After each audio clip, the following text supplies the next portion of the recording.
Alright, here I have my temperature and humidity display here.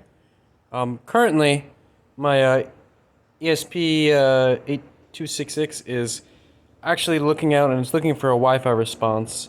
And it's trying to connect to an API endpoint that I made to display the temperature and humidity. So currently they're both zero because we're not connected. But if we go over my computer here, I'm now hosting that service. And so you'll see quickly it picks up that the temperature in Boston is 66 with a humidity of 60. And it's going to continually pull this. We're likely not going to see any variation. It's been a pretty stable day, so I'd have to stay here for hours, which I'm not going to do to show a change. But that essentially is this little project here. It's reaching out.